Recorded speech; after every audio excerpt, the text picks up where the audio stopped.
nama saya Krisdayanti, NPM 20220013. Di sini saya akan memaparkan video mengenai salah satu tokoh pemikiran Yunani klasik, yaitu Socrates. Socrates adalah salah satu tokoh pemikiran Yunani klasik. Ia lahir di Athena pada tahun 470 sebelum Masehi dan meninggal pada tahun 399 sebelum Masehi.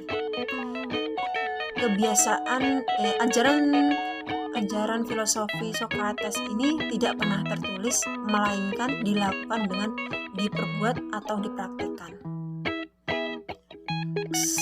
Keseharian Socrates dalam sehari-harinya yaitu keliling kota untuk mempelajari tingkah laku manusia dari segi kehidupan.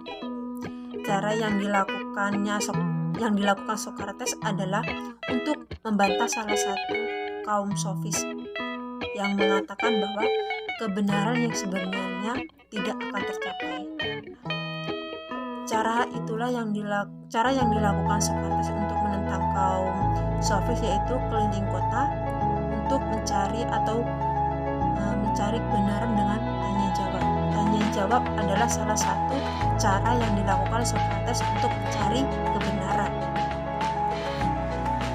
Ada salah satu dialog Socrates yang mengatakan bahwa keindahan yang sejati itu ada di dalam jiwa atau roh. Raga hanyalah merupakan pembungkus keindahan. Keindahan bukan berarti sifat benda.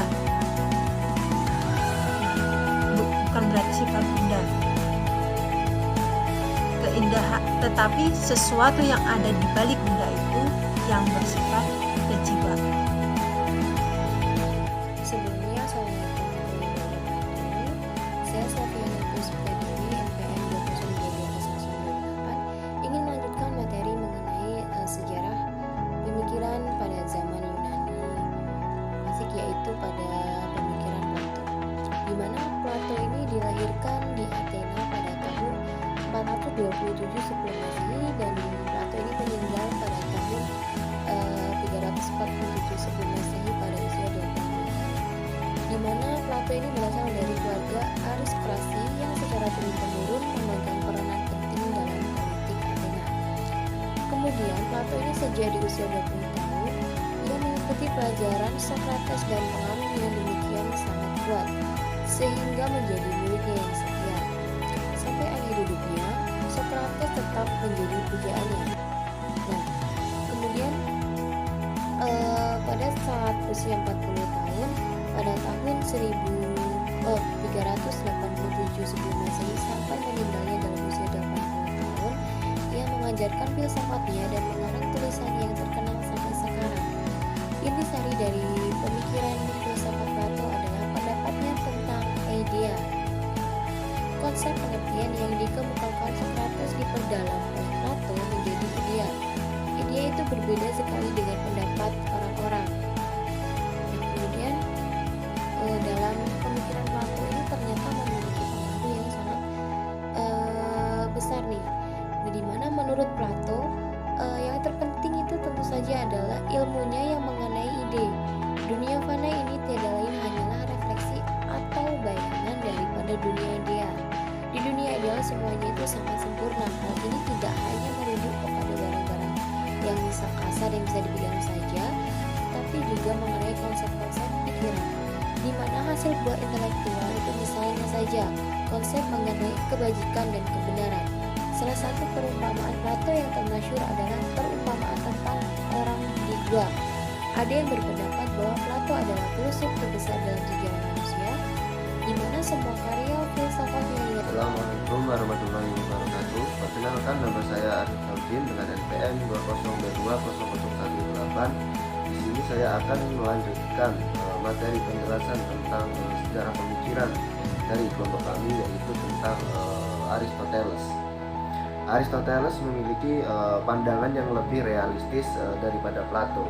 Nah, pandangan ini merupakan akibat dari pendidikan orang tuanya yang menghadapkan kepada bukti dan kenyataan.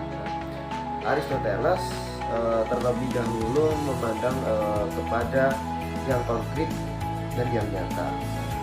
Ia mengawalinya dengan fakta-fakta, dan fakta-fakta tersebut disusun menurut ragam dan jenis atau sifatnya dalam suatu sistem, kemudian dikaitkan satu sama lain. Logikanya, Aristoteles terkenal sebagai bapak logika. Logika tidak lain dari berpikir secara teratur menurut urutan yang tepat atau berdasarkan hubungan sebab dan akibat. Nah, ia sendiri memberi nama model berpikirnya tersebut dengan nama analitika. Nah, tetapi kemudian lebih populer dengan sebutan logika. Nah, intisari dari ajaran logikanya adalah silogistik, atau dapat juga dikatakan sebagai natijah dalam bahasa Arab. Nah, silogistik maksudnya adalah uraian dan kunci, yaitu menarik kesimpulan dari pernyataan yang umum atas hal yang khusus yang tersendiri. Nah, mungkin itu saja yang dapat saya jelaskan dan kelompok kami jelaskan. Nah, kurang dan lebihnya kelompok kami mohon maaf. Kami akhiri. Wassalamualaikum warahmatullahi wabarakatuh.